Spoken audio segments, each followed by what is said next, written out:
Bhuvanagiri parliament నేతల సమావేశంలో కేటీఆర్ కీలక వ్యాఖ్యలు చేశారు. కారు షెడ్డుకు వెళ్లలేదు, సర్వీసింగ్కి మాత్రమే వెళ్ళిందని ఆయన అన్నారు. పరిపాలన మీద దృష్టి పెట్టి పార్టీని పట్టించుకోలేదు, ఇందుకు పూర్తి బాధ్యత తనదేనని కేటీఆర్ అంగీకరించారు. పార్టీ సంస్థాగత నిర్మాణం సరిగ్గా జరగలేదని కేటీఆర్ ఒప్పుకున్నారు. ఇతర పార్టీల నుండి వచ్చిన వారికి సరైన గుర్తింపు ఇవ్వలేకపోయామని, దీనికి కూడా పూర్తి బాధ్యత తనదేనని కేటీఆర్ అన్నారు.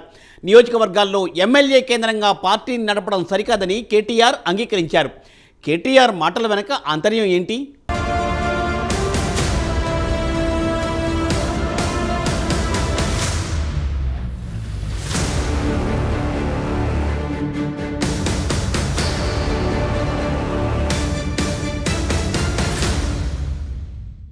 తెలంగాణ అసెంబ్లీ ఎన్నికల్లో కాంగ్రెస్ గెలిచి ప్రభుత్వాన్ని ఏర్పాటు చేసిన విషయం తెలిసిందే. అయితే అధికారం కోల్పోయిన బీఆర్ఎస్ తర్వాత జరగనున్న పార్లమెంట్ ఎన్నికలపై ఫోకస్ పెట్టింది. ఈ క్రమంలోనే పార్లమెంటు నియోజకవర్గాల వారీగా పార్టీ నేతలతో సమావేశం నిర్వహిస్తున్నారు. తాజాగా తెలంగాణ భవన్లో భువనగిరి లోక్సభ నియోజకవర్గ సన్నాహక సమావేశం జరిగింది. ఈ సమావేశంలో పాల్గొన్న బీఆర్ఎస్ వర్కింగ్ ప్రెసిడెంట్ మాజీ మంత్రి కేటీఆర్ పార్టీ నాయకులకు పలు కీలక సూచనలు చేశారు. ఈ సమావేశంలో మాజీ మంత్రులు జగదీష్ రెడ్డి, నిరంజన్ రెడ్డి, మాజీ స్పీకర్ పోచారం, భువనగిరి పార్లమెంటు పరిధిలోని ముఖ్య నేతలంతా పాల్గొన్నారు. ఈ సందర్భంగా పార్టీ నేతలను ఉద్దేశించి మాట్లాడిన BRS working president KTR assembly ఎన్నికల్లో ప్రజలు తప్పు చేశారని మాట్లాడడం మానుకోవాలన్నారు. ఇక నుంచి బీఆర్ఎస్ నేతలు ప్రజలు తప్పు చేశారు, కాంగ్రెస్ను అధికారంలోకి తీసుకురావడం ప్రజల తప్పే అంటూ వ్యాఖ్యానించొద్దని సూచించారు.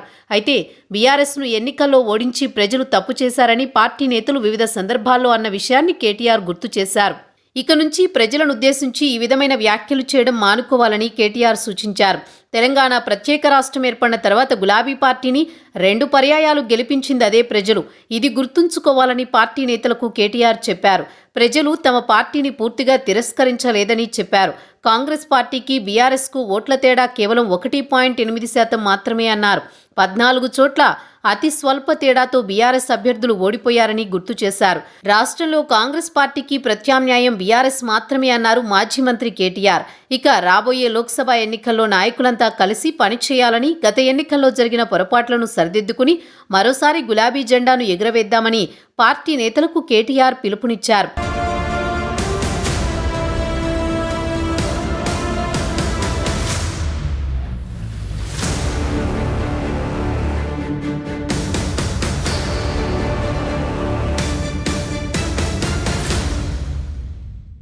బీఆర్ఎస్కు ఓటమి కొత్త కాదని, ఇది స్పీడ్ బ్రేకర్ లాంటిదేనన్నారు. రాబోయే పార్లమెంట్, స్థానిక ఎన్నికల్లో సత్తా చాటేలా పనిచేయాలని పార్టీ శ్రేణులకు సూచించారు. ఇక అసెంబ్లీ ఎన్నికల్లో బీఆర్ఎస్ ఓటమికి 10 కారణాలను కేటీఆర్ వివరించారు. ఈ 10 ఏళ్లలో పార్టీ కార్యకర్తల ఆర్థిక పరిస్థితి పట్టించుకోలేదు. ప్రభుత్వానికి పథకాల మధ్య కార్యకర్త లేకుండా నేరుగా లబ్ధిదారుడికి పథకం చేరడంతో ఓటర్కి కార్యకర్తకు లింక్ తెగిపోయింది. రాష్ట్రంలో గత 10 ఏళ్లలో 6 లక్షల రేషన్ కార్డులు ఇచ్చినా ప్రజల్లోకి ఆ విషయాన్ని తీసుకువెళ్లలేకపోయాం. ప్రతి నియోజకవర్గంలో 15,000 కొత్త పెన్షన్లు ఇచ్చిన విషయాన్ని కూడా జనంలోకి తీసుకువెళ్లలేకపోయాం. 100లో ఒక్కరికి రాలేదు, అదే నెగిటివ్గా ప్రచారం అయ్యింది. దళిత బంధు కొందరికే రావడంతో మిగతా వాళ్ళు ఓపిక పట్టలేకపోయారు. వాళ్లంతా అసహనంతో మనకు వ్యతిరేకమయ్యారు. రైతు బంధు తీసుకున్న సామాన్య రైతు కూడా ఎక్కువ ఎకరాలున్న భూస్వామికి ఇస్తే ఒప్పుకోలేదు అని ఓటమి కారణాల్ని కేటీఆర్ విశ్లేషించి బీఆర్ఎస్ కేడర్కు వివరించారు.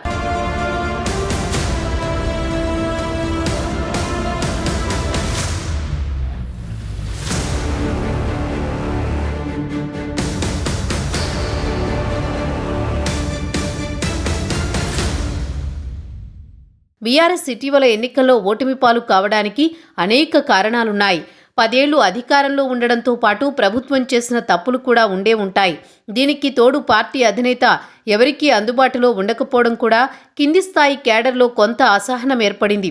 వీటన్నింటితో పాటుగా సంక్షేమ పథకాలన్నింటినీ ఎమ్మెల్యేలు తమకు తోచినట్లుగా తమకు నచ్చిన వారికి పందేరం చేయడం కూడా మరొక కారణంగా ఆ పార్టీ నేతలే విశ్లేషిస్తున్నారు. స్వయంగా బీఆర్ఎస్ వర్కింగ్ ప్రెసిడెంట్ కేటీఆర్ అయితే సిట్టింగ్ ఎమ్మెల్యేలపై ఉన్న వ్యతిరేకతను తాము గుర్తించినా వారిని మార్చలేకపోయామని చెప్పడం ఇందుకు నిదర్శనం.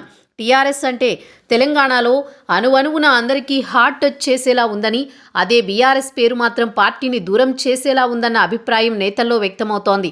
అసలు పేరు మార్చి అధినేత తప్పు చేశారని కూడా నేరుగా అధినేత వైఖరిని తప్పుపడుతున్నారు.